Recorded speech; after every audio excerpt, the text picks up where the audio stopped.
Olá, bem-vindo novamente ao nosso plano de leitura anual. Hoje estamos no 25º dia. Nossa leitura hoje será em Gênesis no capítulo 26, iremos até Mateus no capítulo 25, voltaremos no livro de Esther no capítulo 2 e finalizaremos em Atos dos Apóstolos no capítulo 25. Antes disso, peço que você possa curtir, compartilhar e comentar e deixar ativado o sininho de notificações. Assim você estará por dentro de tudo que temos feito e também produzido em nosso canal.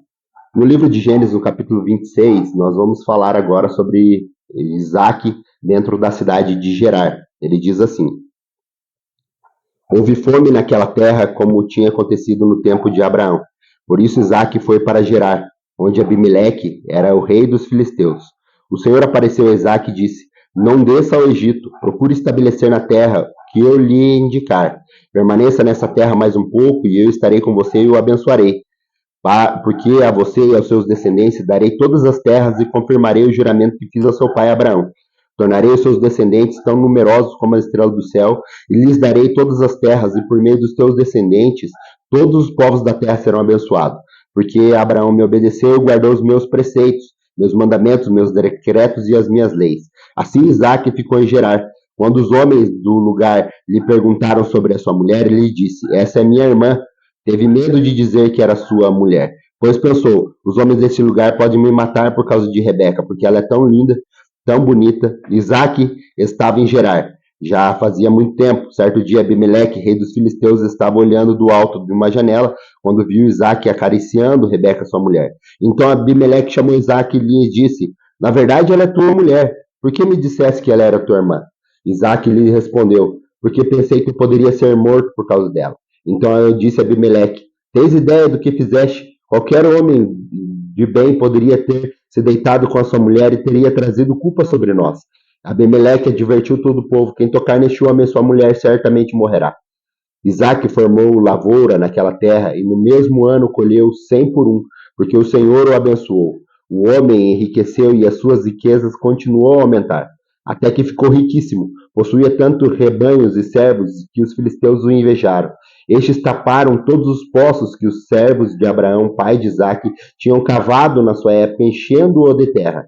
Então Abimeleque pediu a Isaac: sai de nossa terra, pois já é poderoso demais para nós. Por isso Isaac mudou-se de lá, acampou no vale de Gerar e ali se estabeleceu. Isaac reabriu todos os poços cavados no tempo de seu pai, Abraão, os quais os filisteus fecharam depois que Abraão morreu, e lhes deu o mesmo nome que seu pai lhes tinha dado. Os servos de Isaac cavaram no vale e descobriram um veio de água. Mas os pastores de Gerar discutiram com os pastores de Isaac, dizendo: a água é nossa. Por isso Isaac deu o nome do poço de Eseque, porque discutiram por causa dela. Então os servos cavaram outro poço, mas eles também discutiram por causa dele. Por isso Sitina o chamou de Sitina. Isaac mandou mudar dali e cavou outro poço. Ninguém discutiu por causa dele. E ele lhe deu o nome de Rebote, dizendo: agora o Senhor nos abriu espaço e prosperamos na terra. Dali Isaac foi para Berseba. Naquela noite o Senhor lhe apareceu e disse: eu sou o Deus de seu pai Abraão. Não tema, porque eu estou com você e o abençoarei e multiplicarei seus descendentes, por amor ao meu servo Abraão. Isaac construiu neste lugar um altar e invocou o nome do Senhor. Ali armou o acampamento e os seus servos cavaram outro poço. Por aquele tempo veio a ele Abimeleque de Gerar, com a Alzate, seu conselheiro pessoal, e Ficol, o comandante de seus exércitos. Isaac lhe perguntou: por que me vieram ver, uma vez que foram hostis e me mandaram embora? E eles lhes responderam: vimos claramente que o Senhor está contigo, e por isso dissemos: façamos o juramento entre nós, e queremos firmar um acordo contigo. Tu não nos fará mal, assim como não te fizemos, mas sempre te tratemos bem e te despedimos em paz. Agora sabemos que o Senhor tem te abençoado. Então Isaac ofereceu-lhe um banquete, e comeram e beberam. Na manhã seguinte, os dois fizeram juramento. Depois que Isaac os despediu, partiram em paz. Naquele mesmo dia, os servos de Isaac vieram falar-lhe sobre um poço que tinham cavado e disseram: achamos água. Isaac deu o nome de Seba, e por isso, até o dia de hoje, aquela cidade é conhecida de Berseba.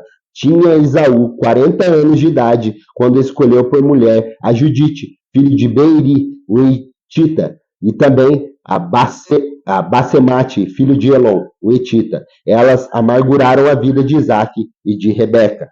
Vamos agora à leitura do livro de Mateus, no capítulo 25, onde Jesus ele conta parábolas muito conhecidas no nosso meio cristão, que ele conta sobre as parábolas das 10 virgens, as parábolas dos talentos e também o julgamento das nações. Mateus, no capítulo 25, diz assim: o reino dos céus será, pois, semelhante às 10 virgens que pegaram as suas candeias e saíram para encontrar-se com o noivo. 5 delas eram insensatas e 5 prudentes. As insensatas pegavam as suas candeias, mas não levaram óleos. As prudentes, porém, levaram óleo em suas vasilhas, junto com as suas candeias. O noivo demorou a chegar e todas ficaram com sono e adormeceram. À meia-noite ouviu-se um grito. O noivo se aproxima. Saíram para encontrá-lo. Então todas as virgens acordaram e prepararam suas candeias. As insensatas disseram às prudentes: dê-nos um pouco do seu óleo, pois as nossas candeias estão se apagando. E elas responderam: não, pois pode ser que não haja o suficiente para nós nem para vocês. Vão comprar óleo para vocês. E saindo elas para comprar óleo, chegou o noivo. As virgens que estavam preparadas entraram com ele para o banquete nupcial, e a porta foi fechada. Mais tarde vieram também as outras e disseram: Senhor, Senhor, abra-nos a porta. Mas ele respondeu: a verdade é que não os conheço, portanto vigiem, porque vocês não sabem nem o dia nem a hora. E também será como um homem que, ao sair de viagem, chamou seus servos e confiou-lhe o seu bem. A um deu 5 talentos, e a outro 2, e a outro 1, e a cada um de acordo com a sua capacidade. Em seguida partiu de viagem, e o que havia recebido 5 talentos saiu imediatamente, aplicou-os e ganhou mais 5. Também os que tinham 2 talentos ganhou mais 2, mas o que tinha recebido 1 talento saiu, cavou um buraco no chão e escondeu o dinheiro de seu senhor. Depois de muito tempo, o senhor daqueles servos voltou e acertou contas com eles. O que tinha recebido 5 talentos trouxe outros mais 5. O senhor me confiou 5 talentos. Veja, eu ganhei mais 5. O Senhor respondeu muito bem: servo bom e fiel. Foi fiel no pouco e eu porei sobre muito. Venha e participe da alegria de seu Senhor. Veio também o que tinha recebido 2 talentos e disse: o Senhor me confiou 2 talentos. Veja, eu ganhei mais 2. O Senhor respondeu: muito bem, servo bom e fiel. Você foi fiel no pouco e eu porei sobre muito. Venha e participe da alegria de seu Senhor. Por fim, veio o que tinha recebido 1 talento e disse: eu sabia que o Senhor é um Senhor severo, que colhe onde não plantou e junta o que não semeou. Por isso tive medo, saí e escondi o que seu talento. Veja, aqui está o que pertence ao Senhor. O Senhor respondeu: servo mau e negligente, você sabia que eu colho onde não plantei e junto onde não semeei. Então você deverá ter confiado o seu dinheiro aos banqueiros, para que quando eu voltasse recebesse de volta com juros. Tirem o talento dele e entreguem ao que tem 10. Pois o que tem e o que será dado e terá grande quantidade, mas a quem não tem, esse será tirado, e lancem fora esse servo inútil nas trevas, onde haverá choro e ranger de dentes. Quando o Filho do Homem vier em sua glória, com todos os anjos, ele se assentará em seu trono de glória celestial. Todas as nações serão reunidas diante dele, e ele separará uma das outras, como o pastor separa as ovelhas do bode, e ele colocará as ovelhas do seu lado direito e os bodes do seu lado esquerdo. Então o rei dirá aos que tiverem à sua direita: vinde, bendito de meu Pai, recebam como herança do reino, que foi preparado para vocês desde a criação do mundo. Pois eu tive fome e me deste de comer, eu tive sede e me deste de beber, e eu fui estrangeiro e vocês me acolheram. Necessitei de roupa e vocês me vestiram. Tive fome e tive enfermo e vocês cuidaram de mim. Tive preso e vocês me visitaram. Então os justos lhe responderão: Senhor, quando te vimos com fome, quando te demos de comer, ou com sede e não te demos de beber? Quando te vimos como estrangeiro e não te acolhemos, ou necessidade de roupa e não te vestimos? Quando te vimos enfermos ou presos e não te visitamos? O rei responderá: digo a verdade. O que vocês fizeram a algum dos meus menores irmãos, a mim vocês fazem.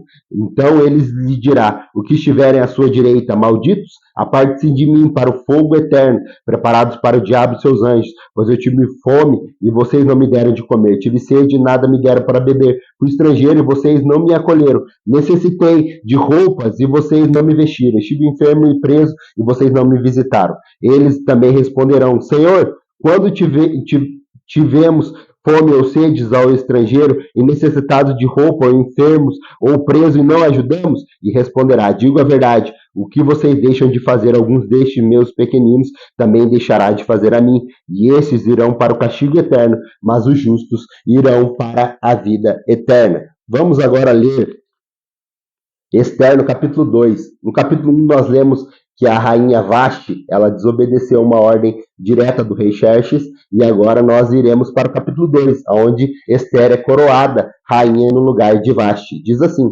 algum tempo depois, quando cessou a indignação do rei Xerxes, ele se lembrou de Vashti, do que ela havia feito e do que ele havia decretado contra ela.